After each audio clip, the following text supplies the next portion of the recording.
Bonjour tout le monde, ici Malik Triolet, le meilleur powerlifter du monde et surtout le champion d'Europe actuellement en titre. Et ça, c'est pas rien, en vrai, on est tous très fiers de moi, je le sais, moi le premier. Euh, pour commencer, déjà, aujourd'hui, on va parler d'un sujet important, c'est la différence entre on va dire, un sportif ou du moins un pratiquant de powerlifting, de musculation, et un athlète. Évidemment, l'objectif, c'est pas de clasher tous ceux qui sont ici ou tous les athlètes qui font les choses correctement ou ceux qui font les choses pas correctement, mais c'est de pouvoir donner des pistes d'amélioration pour ceux qui aimeraient pouvoir faire les choses mieux. Puisque c'est des choses qui reviennent assez souvent. En tant que coach, on le voit très souvent. Des gens qui veulent faire les choses bien, mais qui n'ont pas forcément toutes les clés en main. Donc voilà, et évidemment, pour montrer l'exemple aujourd'hui, j'ai pris ma petite pipe de victoire et mon Red Bull, histoire de pouvoir montrer ce que c'est de bien récupérer et de prendre soin de son cœur. Et comme vous le savez, ça c'est 2 stimulants et qu'il est à quelle heure? Il est 20h06. Donc c'est d'ailleurs parfait pour se stimuler la gueule. Donc aujourd'hui, on a Nour et Samy, comme d'habitude, les boss. Et du coup, c'est Samy qui va commencer, si je dis pas de bêtises, avec l'entraînement. Exactement. Donc là, on va vraiment faire la différence entre un pratiquant et un athlète. Attention, c'est vraiment pas négatif qu'une personne soit pratiquante. Au contraire, chacun a ses objectifs, chacun a sa volonté. Une personne qui est là juste pour plaisir, c'est normal. On cherche tous à avoir du plaisir. À la base, la pratique, c'est du plaisir. Mais certains d'entre nous cherchent vraiment le maximum dans cette pratique, la plus grande progression. Et c'est là où on va chercher à devenir un athlète. Donc, pour commencer, moi, je vais vraiment intervenir sur pendant l'entraînement. La différence entre, du coup, un athlète et un pratiquant. Ok, c'est deux approches, donc deux résultats complètement différents. Ça va le faire, mec. Ouais, c'est bon, c'est le temps de se lancer. Donc là, c'est vraiment pousser lourd. Ne suffit pas à faire de quelqu'un un athlète. C'est pas parce qu'on arrive à la salle qu'on se dit, vas-y, je vais faire mon max en RPE 10 et dans 2 jours, je vais refaire la même chose qu'on est un athlète. Non. C'est plein de conditions externes qui vont faire que on le devient. Attention, c'est pas parce qu'on n'est pas athlète international ou national qu'on ne peut pas être un athlète. Du coup, la différence, ce n'est pas dans les barres, mais dans la rigueur, l'application à chaque étape de la préparation. Un pratiquant vient pour s'entraîner. Un athlète organise sa vie autour de la performance, comme je vous l'ai dit. Du coup, on reviendra dessus sur la nutrition, le sommeil, le repos et du coup, là, l'entraînement. Et donc, c'est la même charge sur la barre, mais un mental complètement différent. À l'entraînement, un athlète se démarque. Il sera présent et régulier. La discipline, du coup, avant la motivation. Il va vraiment respecter sa programmation, pas de freestyle. Du coup, il aura une progression maîtrisée. Il va pas juste voir, oh tiens, j'ai un x3 RPE 8, bon, vas-y, je vais le faire RP10, je préfère. Ou bon, ça m'énerve, là, j'ai un 3x5, vas-y, je vais faire un petit 1 fois. Non, non.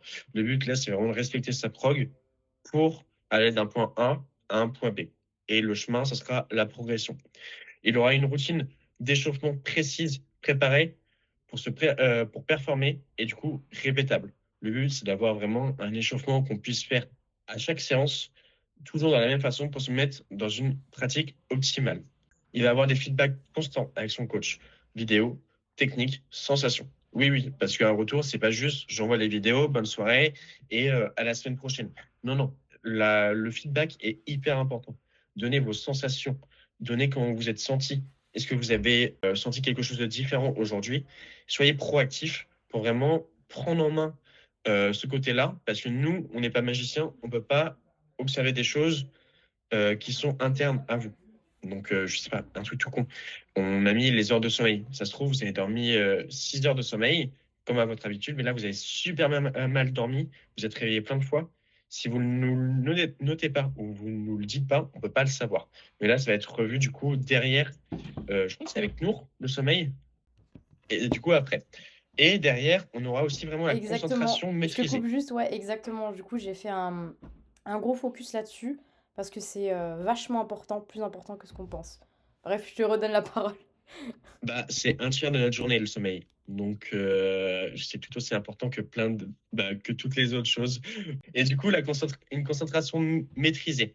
On est début du bloc, on contrôle la hype, on reste focus du début à la fin de l'entraînement, etc. Du coup, un athlète ne cherche pas à en faire plus, mais à en faire mieux. Derrière, l'état d'esprit qui construit la performance. Ce n'est pas le talent qui distingue un athlète, c'est vraiment la gestion de tout ce que l'on ne voit pas. Sommeil, récupération, hygiène de vie, conscience de travail.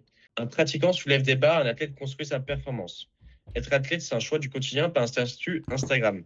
Non, c'est pas parce que tel un singlet de France qu'il est athlète. Ça se trouve, il vient, il fait son entraînement, il s'en fout de tout ce qui se passe, il aura juste une prédisposition. Derrière, on va voir quelques petits exemples entre la différence entre les deux, entre du coup un pratiquant et un athlète. Du coup, un pratiquant vient quand il peut. Là, il peut pas. Juste, Bon, il s'en ju- fout. juste tu visais personne, hein. Moi, moi, je vise jamais personne. Ok, ça me rassure. Non, non, non, non, jamais. Non. Jamais. Mais bref, un pratiquant vient quand il peut et il veut. Contrairement à un athlète, il respecte son planning. Il sait que tel jour il s'entraîne, bah, il va organiser son planning externe de la salle par rapport à son planning d'entraînement, de boulot, de cours, etc. Le pratiquant suit sa motivation. Il n'est pas motivé, il ne va pas à la salle. Contrairement à l'athlète, suit le programme. Peu importe sa motivation, il ira s'entraîner et il fera le boulot. Le pratiquant cherche à se fatiguer. Pourquoi je dis ça? Il va juste vouloir de l'intensité pour mettre sur sa ligne de 3 RM un nouveau chiffre. Contrairement à l'athlète, il est là pour progresser. Donc, d'avoir un point 1, son point de départ, à un point B, ses objectifs précis. Du coup, dans la même continuité, le pratiquant cherche toujours à tester son max. Contrairement à l'athlète qui construit son max sur le long terme. Pour ce qui est de la bouffe, le pratiquant mange au feeling. Bon, j'ai ça dans le frigo, mes parents ils m'ont laissé, vas-y, je vais manger ça. Alors que l'athlète va être proactif là-dessus, il va faire ses courses en fonction de ses besoins.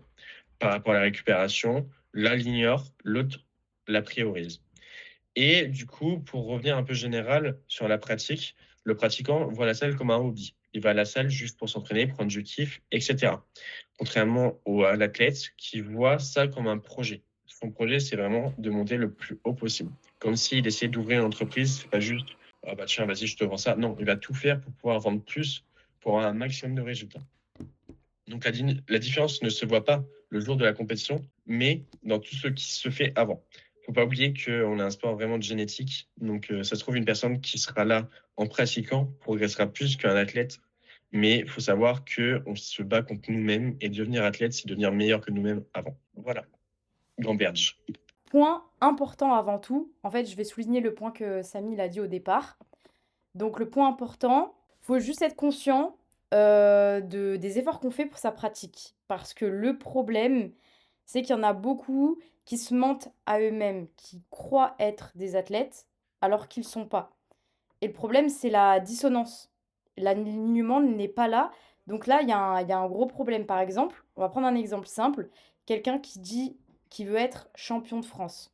Champion de France, quand même, bah, dans notre pays, au niveau du power, t'es quasiment à haut niveau. Parce que c'est vraiment il y a un gros, gros niveau en France. Donc, si tu dis que tu veux être champion de France, mais à côté que tu fais pas du tout les efforts nécessaires, que tu fais absolument pas attention à ta récupération et que bah, tu t'entraînes pas comme il le faudrait, tu skippes des renfos, etc., tu peux pas te permettre de dire que tu veux être champion de France. Il y a un problème d'alignement par rapport à ton objectif et ce que tu fais. Et le souci, c'est ça, c'est le problème d'alignement. C'est pas le fait que tu veuilles être champion de France ou le fait que tu veuilles faire de la FA pour le plaisir. Parce que le problème, tu te comportes comme quelqu'un qui veut juste faire de la FA comme loisir, comme plaisir, mais tu te comportes pas comme un athlète. Et là, il y a un problème.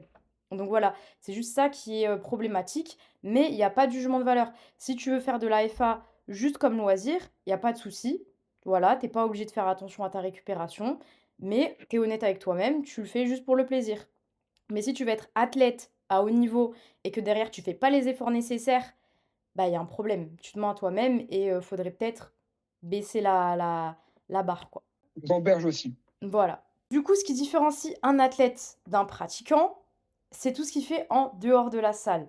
Donc à l'entraînement, on va dire, s'impliquer, ça peut concerner l'athlète et le pratiquant aussi. Par exemple, dans ce que a mentionné Samy, bah, on peut se reconnaître dedans, dans ce qu'il a dit par rapport à l'athlète. Mais aussi, ce qui compte, c'est ce qui est en dehors de la salle, c'est-à-dire ton alimentation, ton sommeil, ton environnement, donc globalement, ta récupération. Parce que c'est important, finalement. Faire attention à sa récupération, pour un athlète, c'est un pilier. Et le plus gros levier, c'est vraiment le sommeil. En fait, tu peux avoir une très très bonne prog, mais si tu dors très très mal ou tu dors pas assez par rapport à tes besoins, tu gâches un petit peu une partie de une partie de ton potentiel, ça c'est sûr.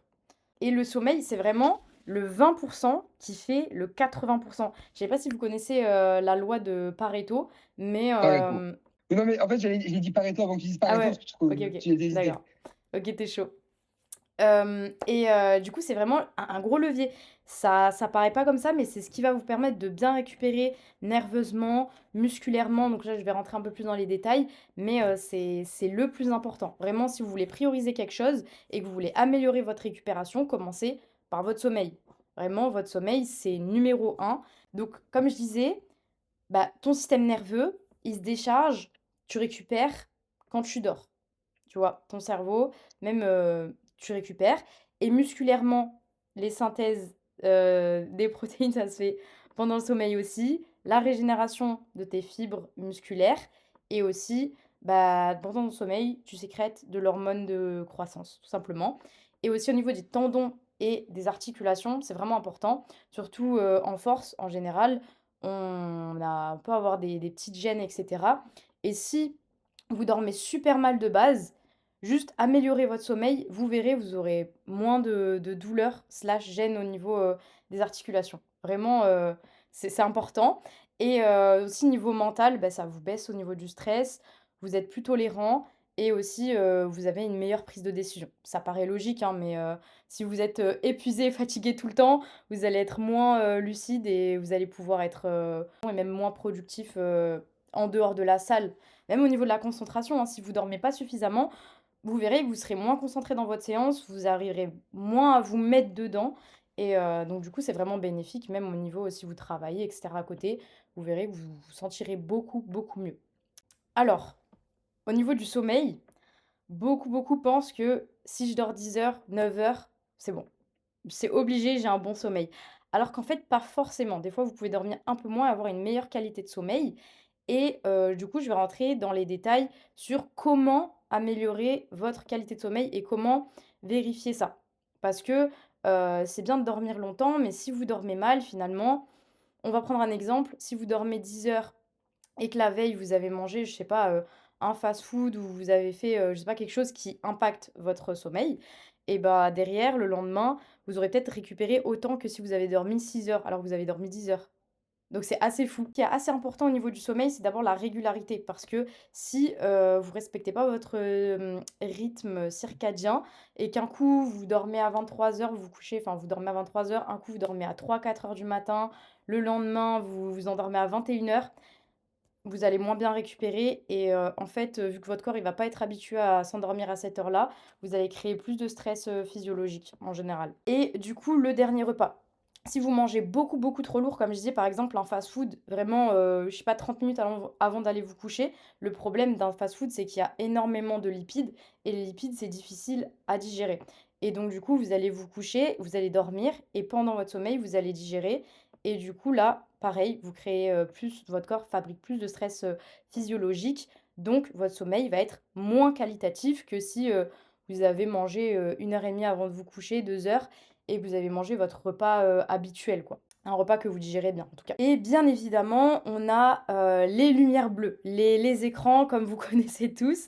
Donc ça, c'est quelque chose de difficile mais de réel, mais ça impacte, votre rythme circadien aussi. Donc ça impacte aussi votre récupération.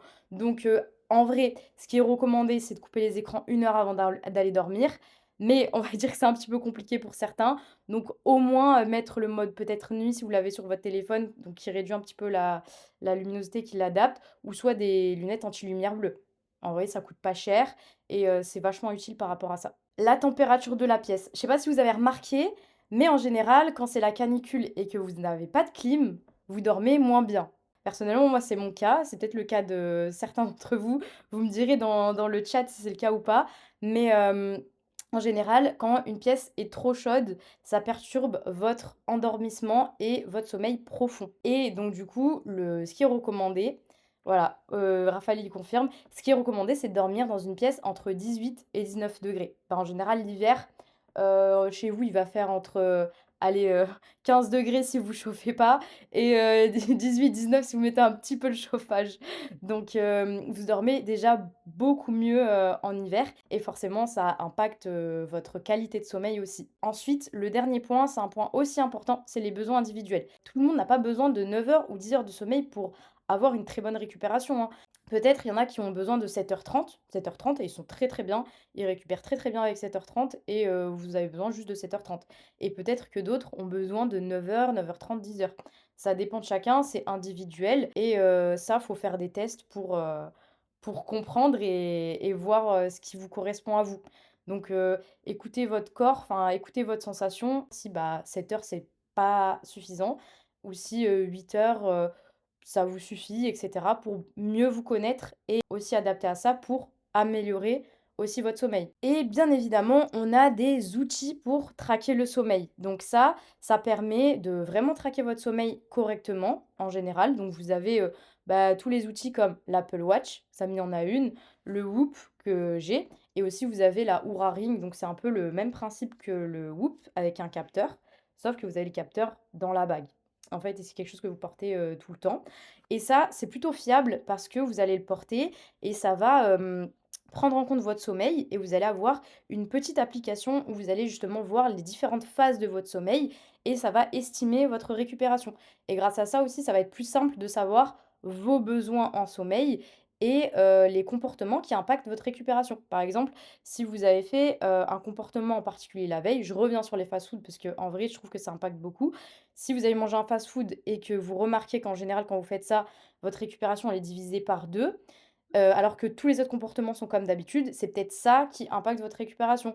Ou, ça peut être un autre comportement, mais au moins vous allez pouvoir détecter quelle routine vous pouvez adopter pour améliorer votre qualité de sommeil et aussi connaître un peu plus vos besoins en sommeil. En tout cas, ça aide. Donc, le sommeil finalement, c'est vraiment un c'est gratuit, c'est naturel et c'est puissant. Si vous voulez améliorer un truc, quelque chose dans votre récupération, c'est votre sommeil. Pour être champion d'Europe, faut fumer la pipe. J'en parlerai dans mon livre. Non, après, je Bah, sais qu'il y en a qui travaillent parfois de nuit, qui ont pas le choix, hem, qui ont des obligations, mais ce que je demande, c'est juste la prise de conscience vis-à-vis de ça. Que vous soyez au courant de l'impact du sommeil vraiment qu'il a, sur votre performance. La prise de conscience, c'est le plus important et c'est ce qu'on veut amener aujourd'hui. C'est vous faire prendre conscience de ce que c'est un athlète, ce que c'est un pratiquant et puis il y a pas de jugement, vous faites comme vous voulez, mais juste, faut que vous le sachiez. c'est un tiers de notre journée, donc c'est super important. Alors moi, avant de commencer déjà, en vrai, j'ai pas mal d'apartés à faire par rapport à tout ce que vous avez dit, qui était d'ailleurs très pertinent. Et je vous remercie parce que c'était vraiment intéressant. Déjà, j'aimerais commencer. En fait, j'ai un peu enfoncé la porte sur certains sujets, mais ça me paraît vraiment essentiel à dire et répéter. La première chose déjà, c'est que nous, on a raison sur un point. Et je pense qu'on en a déjà parlé une fois dans un webinaire. Tout ce qui est Whoop, tout ça, quand on veut vraiment pousser le truc plus loin, être athlète, entre guillemets, ou du moins chercher à vraiment quantifier tout ce qui est hygiène de vie, tout ça, en fait, c'est vraiment essentiel. C'est-à-dire que moi, ce que je veux dire par là, c'est que par exemple, les comportements, on ne peut savoir vraiment si c'est efficace pour soi ou non que lorsque on peut traquer de manière objective avec des datas les résultats. Et donc, parce que le ressenti, en fait, ça veut tout et rien dire. Donc ça, c'est vraiment hyper important pour moi. Et je pense que c'est quelque chose que je conseillerais à tous ceux qui voudraient vraiment prendre. Aujourd'hui, encore, on a des solutions qui ne sont pas si chères que ça. Enfin, pas si chères. C'est un investissement toujours, mais on peut se débrouiller pour peut-être le prix d'une salle de sport, quoi, on va dire, ou un peu moins. Bref, ça, c'est la première chose. Deuxième chose, c'est encore par rapport à Nour, qui décidément dit beaucoup de choses intelligentes aujourd'hui, c'est la loi de Pareto. En vrai, par rapport justement au côté athlète et aux efforts qu'on met pour être athlète, ce que j'ai envie de dire, c'est que c'est 80% d'efforts pour 20% de résultats. Mais c'est important d'en avoir conscience. C'est-à-dire que les 80% de résultats viennent essentiellement de l'entraînement. Et quand je dis entraînement, ça veut dire déjà faire l'entraînement, d'avoir une prog et de la suivre. Ce que j'essaie d'expliquer par ça, c'est que ce côté-là athlète, c'est une optimisation.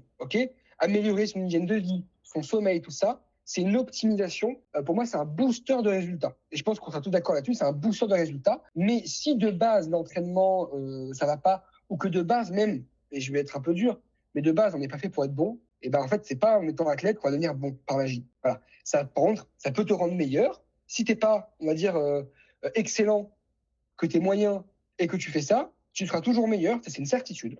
Donc là-dessus, c'est quand même un point positif à prendre en compte. Et ce qui est aussi une certitude, c'est que en vrai, 99% des gens qui réussissent à très haut niveau ont forcément, à un moment donné, un travail sur leur hygiène de vie, leur sommeil, tout ça.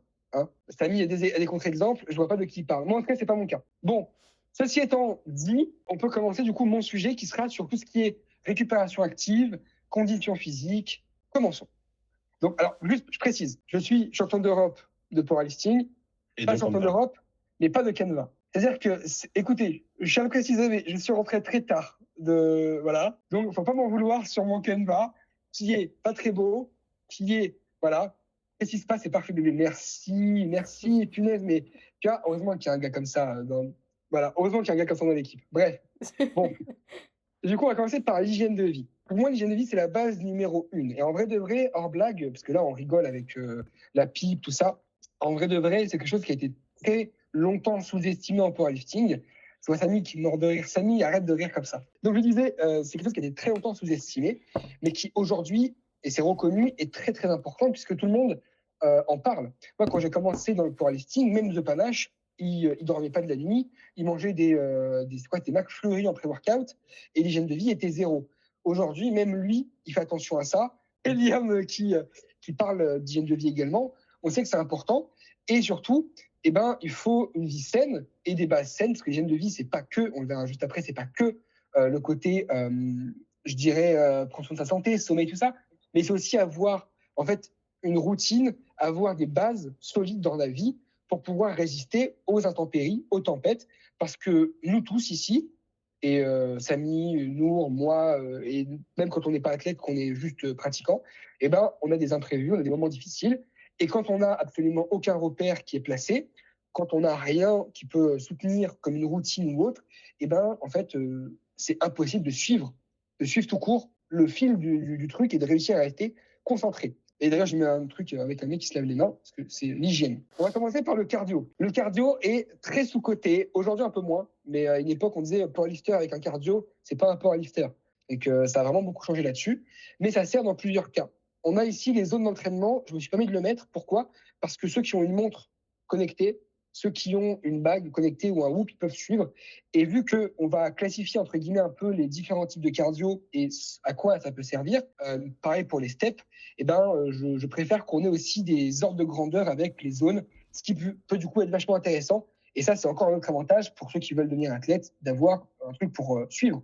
Ça me paraît assez important. Donc, on va avoir deux gros types de cardio, on va dire. On va avoir le light pour récupérer. On en parlera après, mais par exemple, on a les steps aussi qui comptent là-dedans.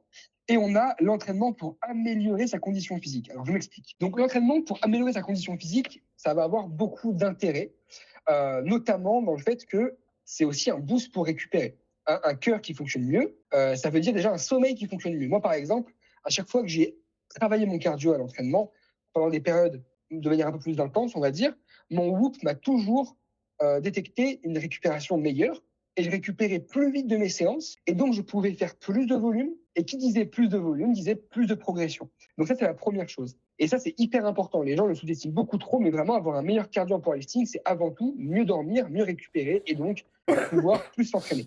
Deuxième chose, c'est aussi une récupération entre les séries. Je pense qu'on a tous des fois cette hantise-là. Après une série, par exemple, de 5 reps, 6 reps au squat, Samy, moi, à l'époque où je le coachais, il m'insultait tous les jours parce qu'il avait des fois 5 ou des fois 6 au squat. Maintenant, il insulte son coach parce qu'il n'a pas des fois 1 au squat. Donc, j'ai envie de vous dire, voilà, de toute façon, Samy, il insulte tous les coachs. Et ils s'en mettent tous en dépression. Bref. Non, c'est faux. Mais ça pour dire du coup que c'est des choses qui peuvent être difficiles lors d'un entraînement, de ne pas réussir à récupérer entre des séries. Et donc, pareil, de ne pas pouvoir faire autant de volume qu'on aimerait. Parce que, en vrai de vrai, si par exemple, au bout de 3 séries, on est complètement mort, ça va être compliqué d'aller chercher une progression sur le volume avec le long terme. Et donc, avoir un meilleur cardio permet de quand même mieux récupérer entre les séries, de mieux récupérer de l'effort, non seulement à long terme, mais aussi à court terme, et donc de pouvoir simplement mieux s'entraîner, mais plus s'entraîner surtout. Du coup, pour parler du light, donc là, on va parler justement des steps, parce que c'est un exemple du light, mais en vrai de vrai, on peut aussi imaginer d'autres types de récupération. Moi, j'ai beaucoup utilisé le vélo aussi. Le vélo, le vélo à basse intensité est très utile pour bien récupérer. Donc ça, c'est très, très bien. Mais les steps, c'est un peu la version facile. C'est la version, on va dire, vraiment la version d'essai, quoi. Tout le monde là, tout le monde y a accès. Et tout le monde peut aller faire des steps. Et tout le monde en parle de toute façon tout le temps. Et en vrai de vrai, il y a beaucoup d'utilité à ça. J'étais le premier à tacler ça aussi dans un podcast, je m'en rappelle, parce que pour moi, ça a été beaucoup surcoté, dans le sens où genre, tout le monde en parlait tout le temps, tout le temps, tout le temps, tout le temps, et qu'il y a des solutions. Enfin, c'est pas la seule solution, mais pour autant, c'est bien. Alors, c'est bien pourquoi? Déjà pour la récupération globale. En fait, marcher, comme tout type de cardio qui va être light, permet quand même de faire une circulation sanguine accrue, de pouvoir apporter des nutriments à ses muscles, apporter de l'oxygène à ses muscles. Ça permet aussi de mettre un petit peu les muscles et le corps en route. Même cette circulation-là, elle vient accélérer tout ce qui sera, par exemple, récupération des cartilages, des articulations, etc. En vrai de vrai, on a tendance à oublier, hein, mais vous savez, quand on se casse un bras, par exemple, Nour, elle le sait, et ben, le bras, il va venir se reconstruire, entre guillemets, hein, si on veut vraiment simplifier. Et ben, c'est un peu la même chose pour les articulations, pour le cartilage. Ce que je veux dire par là, c'est qu'en fait, il est possible aussi de récupérer de certaines pathologies ou certaines douleurs en faisant justement des steps, en pouvant avoir des stimulations assez légères. Pareil, Eliam pourra vous en parler mieux que moi. Et puis au-delà de ça, on a également le fait de pouvoir revenir d'une blessure plus grave. Par exemple, le dos. Moi, je sais que Maïna, qui a été championne d'Europe là il y a il y a 2-3 jours, quoi. Et ben moi, je l'ai vue il y a 2 jours avant la compétition. On marchait ensemble, on allait faire des courses, et elle me disait faire du coup ces steps pour revenir d'une blessure au dos qui l'a beaucoup impacté, et ça l'a beaucoup aidé. Moi, je sais que ça m'a aussi beaucoup aidé à une époque. Ça a beaucoup aidé même probablement en fait nous tous ici quasiment de marcher pour récupérer du dos. Et ça, c'est vraiment quelque chose d'important, c'est que la récupération, elle passe par des choses actives. Et ça, j'en parlerai juste après, mais c'est pas juste dormir. Des fois, marcher, non seulement ça aide sur le plan justement de la récupération globale, mais aussi sur des choses plus ciblées. On a également la perte de gras. Ça, c'est quelque chose qui est connu, hein, fissure, tout ça. J'ai hésité à marquer fissure parce que c'est drôle et que tout le monde en parle. Mais en vrai, les gars, c'est une réalité. Hein. Je ne sais pas combien c'est de calories pour 10 000 pas, mais je crois que c'est un truc genre, selon le poids, la vitesse, c'est un truc entre 300 et 500 kilocalories, un truc comme ça. Ce qui, mine de rien, dans un total calorique, fait déjà quand même. C'est 3 princes, quoi. C'est 3 princes, c'est pas rien. C'est 3 gâteaux. Voilà. Donc, ça fait quand même vite un déficit. En fait, il y a un monde où, en vrai de vrai, on veut perdre du poids, on n'est pas trop pressé. On peut maintenir le même total calorique et juste commencer à marcher plus. Et on peut quand même perdre du poids, ce qui est, pour moi, à l'approche d'une compétition, par exemple, une bonne stratégie pour ne pas trop se fatiguer et pouvoir arriver au poids. C'était la stratégie de Pana qui n'a pas fonctionné à la fin, on l'a bien vu, mais qui était la stratégie d'avant. Voilà.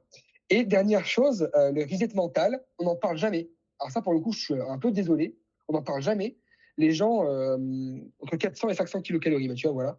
Les gens, ils sont toujours focus sur la récupération physique et la perte de gras, mais en vrai, le fait de marcher, que ce soit avec écouteurs ou sans écouteurs, au téléphone ou pas au téléphone, en vrai, le fait de prendre l'air, de marcher, de voir autre chose, même quand ça va pas, quand on a marre, ça aide beaucoup, je trouve. Honnêtement, ça peut aider beaucoup et ça reset le mental. On parlait tout à l'heure du sommeil. En vrai, pour bien dormir, déjà, même en dehors des compléments alimentaires, une bonne balade le soir avant d'aller dormir, ça aide énormément. Surtout, on parlait de tout ce qui est lumière bleue, tout ça. Tu sors dehors, tu vois la nuit, machin, ça aide quand même ton cerveau aussi à prendre conscience que c'est l'heure d'aller se coucher bientôt. Donc ça, c'est très, très bien pour reset le mental. Je suis tout à fait d'accord avec toi, Malik. C'est un peu Mhm. sous-coté, mais c'est vrai que mentalement, ça fait du bien, tu vois, de marcher. Et ça peut aider, hein, tout simplement, beaucoup de personnes qui se sentent mal, etc. Ça vous aère l'esprit et ça vous fait du bien. Et d'ailleurs, en Ouais. plus, si vous marchez 20 minutes, en général, vous allez être plus concentré sur les tâches que vous avez à faire. Si vous devez travailler après, ça vous aide énormément aussi par rapport à ça. Et d'ailleurs, ça revient même à ce que je disais juste avant, quand je disais que aussi l'hygiène de vie et être un athlète, c'est pouvoir avoir des choses qui nous permettent de tenir même quand tout va mal. Et avoir justement une routine, par exemple, de steps, donc dire je vais faire tant de steps par jour, et du coup devoir sortir des fois pour marcher, et ben ça permet quand même de tenir quand tout va mal. Des fois, il y a des problèmes dans notre vie, des fois ça va pas, mais on va se promener et puis ça prend ça. Franchement, ça fait reset un petit peu les émotions, et ça c'est une bonne chose, et même pour réfléchir, ça c'est bien. Et Et puis moi, j'aime bien aussi les chemins, par exemple, quand on va à la salle, vous savez, on va à la salle, quand on revient de la salle, en vrai, moi, j'ai pris beaucoup de goût à ça. Voilà. On va terminer avec le fait d'être actif. En fait, c'est un truc que Samy a déjà dit, et même Samy, je sais que c'est un truc sur lequel il est très pointilleux, c'est le fait d'être actif dans sa recherche de progression, on va dire. C'est-à-dire qu'en fait, nous, en tant que coach, on est là pour vous accompagner au maximum, mais il y a des choses qu'on ne peut pas faire forcément à votre place non plus. Moi, j'ai des athlètes, et je crois qu'il y en a un ici. Non, bon, il y en a un ici, il est à moitié concerné, il est à moitié. Qui, des fois, par exemple, peuvent être blessés, mais ne vont jamais faire l'effort d'aller consulter. Alors, t'as beau leur dire, de faire l'effort d'aller chez le kiné, de faire sa réhab. En fait, faut comprendre que être un athlète, c'est avant tout être actif, vouloir apprendre, être curieux. On est coach, posez-nous des questions. Il n'y a personne qui est en colère ici quand on nous pose une question sur pourquoi je fais ça. Il n'y a aucun problème. Ce que j'appelle, c'est qu'en fait, genre, faut être actif en cas de blessure. Faut chercher à toujours faire mieux, à découvrir. On n'est pas vos gourous, en fait. On est vos coachs. On vous aide dans beaucoup de domaines. Et je pense que c'est important pour nous et pour vous qu'on ait justement cette relation-là où on vous donne des clés en main pour pouvoir progresser. Mais tout doit partir quand même d'une volonté de faire les choses mieux, de rechercher, d'être proactif. Moi, en vrai, j'aime bien quand un athlète, il cherche des solutions aussi. Et des fois, il trouve des meilleures solutions que moi. Et on est coach, mais on ne sait pas tout. Hein. On est coach, mais on ne sait pas tout. Moi, ça, même, Samy, en vrai de vrai, Samy, tu fais chier, mais des fois, tu peux proposer un truc à un coach et finalement ne pas avoir tort. C'est ce que je veux dire. Même si tu fais chier. Je dis ça, je dis rien. Non, mais c'est vrai, je veux dire, en vrai de vrai, je pense qu'il n'y a aucun coach aucun coach normalement constitué qui va se plaindre du fait que vous êtes actif, quoi. C'est En pas fait, un problème. il faut voir la proposition, pas juste comme une proposition, mais faut voir le fond. OK, tu as une proposition, OK, et est-ce que tu arrives à me la développer? Si tu n'arrives pas à me la développer, c'est juste une envie. Mais si Oui, tu arrives à la développer bien sûr. et savoir Oui. expliquer pourquoi ça marcherait chez toi, etc., et même juste, ça se trouve, tu prendrais plus de plaisir, tu t'impliqueras un peu plus en faisant ça, je pense. Voilà. Et du coup, pour terminer là-dessus, moi, c'est vraiment important de le dire, mais voilà, genre, la blessure, moi, j'ai eu beaucoup d'athlètes qui ont eu des blessures, et t'as beau leur dire, ils ne veulent pas consulter. Ils ne veulent pas chercher à savoir ce qu'ils ont. Ils vont juste te dire, je pense que c'est ça, je pense que c'est ça. Nous, on n'est pas devins, nous, on ne peut pas le deviner. Et ça fait partie d'être un athlète. Un athlète, ça va consulter. Un athlète, je ne demande pas que vous ayez un staff, hein, en mode, vous avez 15 kinés, machin, mais en vrai, un athlète, moi, Samy, pour le coup, quand je le coachais, c'est vrai que c'était le premier, dès qu'il avait un tout petit truc, il trouvait chez son kiné, il essayait de savoir ce qu'il avait. Et en vrai de vrai, je vous jure que ça change tout. Hein. Ça change tout en tant que coach. Pour nous, hein, je veux dire, pour pouvoir travailler avec vous et vous aider au mieux, ça change tout quand l'athlète il a un problème et qu'il vous dit, OK, donc j'ai vu, j'ai ça, il faut que je fasse ça, telle solution, bam, on met en place, on intègre à la prog. On peut trouver des solutions annexes, hein, pourquoi pas aussi. Mais en tout cas, à la fin, on a un plan, on a des solutions concrètes. Ouais, mais c'est tout bête. Mais du coup, j'ai pris l'effort de moindre souci aller voir mon kiné. Maintenant, en fait, ça fait quoi? Ça fait 9 mois que j'ai pas eu une seule douleur parce que je sais qu'à la moindre gêne, je sais exactement ce que c'est et je sais comment mon corps réagit et qu'il doit réagir. Et je sais Et comment oui. il doit récupérer et comment il peut se soigner aussi. Et également, du coup, on voulait aussi parler à la base de la nutrition, mais on a quand même un webinaire entier là-dessus. Donc là-dessus, je vous invite à aller le regarder. Et j'en profite pour ceux qui nous regardent sur YouTube, de vous dire d'aller vous abonner et de regarder tous nos contenus entièrement, si possible. Voilà, et de mettre un petit like aussi. Mais en vrai, on a fait un webinaire sur la nutrition qui était vachement intéressant. Je ne l'ai pas vu. On a fait un webinaire sur quoi aussi? Sur les outils. On parlait du Whoop. C'est hyper intéressant et important. Et aussi sur la psychologie. Et ça, c'est hyper important également. Les objectifs, tout ça. Parce que, en fait, tout ça, c'est toujours une pierre à porter à l'édifice, mais tout ça font partie d'un tout qui, à la fin, vous forme, vous, en tant qu'athlète. Et quand je dis ça, j'ai l'impression d'être un professeur qui explique à ses élèves comment devenir bon pour avoir son bac. Mais en vrai de vrai, la réalité, c'est que ça, c'est des outils qu'on vous donne et qu'il faut mettre en pratique ensemble de manière cohérente. Voilà. Est-ce qu'on peut passer peut-être aux questions-réponses maintenant? D'ailleurs, je rebondis juste par rapport aux douleurs et au kiné. Moi, c'est mon combat, hein. J'ai certains athlètes qui se reconnaîtront s'ils regardent le webinaire, mais ça fait 1 an ou 1 an et demi que je leur dis va voir le kiné, va voir le kiné, va voir le kiné. Et je sais toujours pas ce que la personne. Ah, en fait, genre, par exemple, c'était une douleur au niveau du genou, j'ai mis de l'excentrique, ça allait un peu mieux, mais il sait toujours pas ce que c'est, quoi. Non, mais ça, Et là-dessus, je j'ai suis dû d'accord, hein. Je l'harceler pense et que je l'ai vu en vrai et tout, je l'ai coaché il y a pas longtemps là et du coup, il va enfin aller voir un kiné après que j'ai forcé, ah mais c'est une vraie souffrance, hein. Moi, non j'ai un athlète à mais moi, ça moi fait 1 an que je lui demande d'aller voir le kiné et il fait rien. mais en plus, c'est pour son bien. Il me dit qu'il veut continuer à progresser et à tendre à devenir justement un athlète, parce que pour moi, c'est plus un je le perçois plus comme un pratiquant, il y a pas de problème, mais il veut devenir un athlète, mais faut qu'il aille voir son kiné, mais je force quoi. Bon, déjà, est-ce que ça vous a plu déjà? Bon bref. Ce est-ce que ce qu'on vous a dit, ça vous a aidé? Est-ce que ça vous a plu? Et est-ce que du coup, il y a, des zones d'ombre à, éclaircir? Parce qu'en vrai de vrai, des fois, il peut y avoir des zones d'ombre à éclaircir ou des questions. J'ai un athlète, ça fait depuis juin, il doit avoir un kiné, il a un problème à cause de son boulot, il fait de la tractopelle. Il a un problème avec le bras qu'il utilise. Bref, Et douleur, à chaque fois on essaie de trouver des solutions, etc. Mais c'est quelqu'un c'est très compliqué. Et il m'a dit, je te préviens Samy, cet été, je te fais aucun retour. J'ai pas envie de te faire de retour. Je fais déjà pourquoi et tout, c'est trop chelou. Il fait oui, mais non, j'ai pas envie. J'ai juste pas envie. Je fais, mais tu sais que quand tu vas revenir, tu vas te refaire, tu pourras même plus vivre, tu auras trop mal.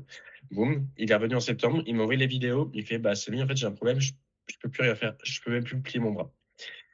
Et du coup, j'ai dit de prendre un rendez-vous chez le kiné encore, et il a pris le 12 décembre. Il l'a pris il y a 3 mois. Donc on a perdu 6 mois. ouais, c'est de la perte de temps. En fait, des fois, vous pensez que vous gagnez du temps en essayant de forcer dessus et en fait, vous perdez plus de temps que ce que vous gagnez, hein, vraiment. Et en fait, être athlète, c'est savoir aussi agir, pas qu'avec l'ego, mais avec le cerveau et des fois savoir, même à l'entraînement, baisser la charge. En vrai de vrai, hein, des fois, c'est un entraînement, vous avez une douleur, arrêtez de vous obstiner. Des fois, vous avez aucune compétition et vous continuez quand même à vous obstiner. C'est dommage. Je pense qu'on ne peut pas être athlète directement, on passe forcément par être pratiquant avant d'être athlète. Bah, oui, hein. Oui, Pour devenir c'est athlète, tu es obligé clair. de kiffer le processus. Donc tu es obligé de commencer en étant pratiquant. Ouais, c'est sûr. Et puis c'est pas du, en fait, même au-delà de ça, c'est que en fait, si ça n'existe pas quelqu'un de 100% athlète ou 100% pratiquant, C'est c'est ça. qu'il y a toujours entre deux. Bon, peut-être il y a genre, des gens comme Kobe Bryant qui sont 100% athlètes, tu vois, mais enfin qui étaient. 300%. Voilà. Mais je veux dire, globalement, il y a toujours des, c'est toujours une question enfin, c'est comme dans la vie de comme pour tout dans la vie, je veux dire, c'est jamais noir ou blanc. C'est plus tu as tendance à tendre vers un athlète ou vers un pratiquant et aussi ça peut dépendre des périodes. Si vous préparez une compétition, bah là vous allez tendre à être plus athlète de manière, on va parler de manière générale. Et si vous êtes très loin d'une compétition ou hors saison, là vous pouvez peut-être moins prioriser votre récupération. Là, je mets des guillemets, moins Voilà. prioriser que si vous préparez une compétition, vous êtes à 1 ou 2 mois d'une grosse compétition pour vous ou la plus grosse de l'année pour vous en tout cas, de votre Et saison. exactement. Et puis d'ailleurs, je tiens à préciser un truc, mais je pense qu'on est tous d'accord là-dessus, c'est que tu vois, au niveau d'implication, il ne peut pas rester le même toute l'année. Il y a Exactement. forcément des fluctuations. Parce que sinon, en fait, on explose. Et bon, pour le coup, moi, ça fait 10 ans que je m'entraîne, je suis passé par beaucoup de phases. Et clairement, je vous dis, c'est impossible de garder une implication militaire toute l'année. Parce qu'en fait, sinon, à un moment donné, on craque. Et puis même au-delà de ça, à un moment donné, on perd juste l'envie, en fait.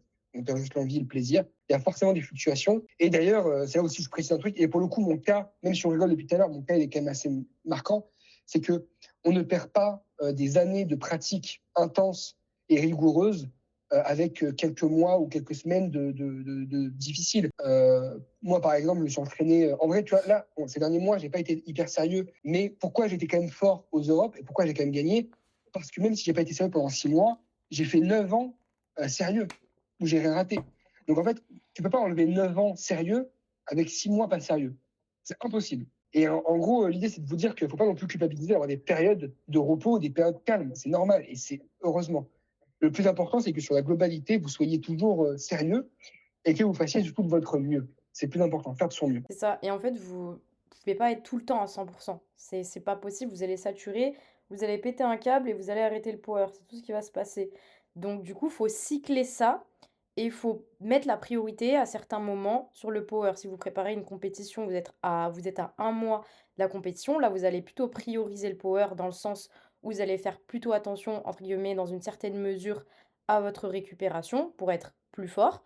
Par contre, si vous êtes une période hors saison, ou une période, voilà, où votre travail est plus important pour vous, où vous avez d'autres priorités, par exemple une vie familiale ou que sais-je, bah là, le power va être moins prioritaire et vous allez pouvoir, bah, du coup, mettre la priorité sur autre chose, votre vie professionnelle et cetera. Mais le plus important, c'est de cycler les 2 et juste, bah, d'être conscient quand est-ce que vous voulez mettre la priorité sur l'un ou l'autre. C'est tout et en parler à votre coach ou nous en parler justement pour qu'on soit aligné dessus. Comme ça, nous, on sait, bah, qu'en ce moment, bah, c'est le travail qui prime ou vous voulez préparer une compétition, donc en ce moment, vous allez vous mettre le focus là-dessus. Mais c'est comme ça. Comme ça, bah, vous allez toujours prendre du plaisir et périodiser les choses. Donc je pense qu'il est important, c'est de périodiser ça. Écoutez, merci, de votre attention pour ce webinaire et on se retrouve dans 2 semaines pour le prochain et n'hésitez pas à vous abonner à la chaîne. Bah, abonnez-vous, et puis surtout, bah, n'hésitez pas, quoi, parce que il y a beaucoup de gens qui hésitent, et je trouve ça dommage d'hésiter. Parce qu'on est bon, Non. mais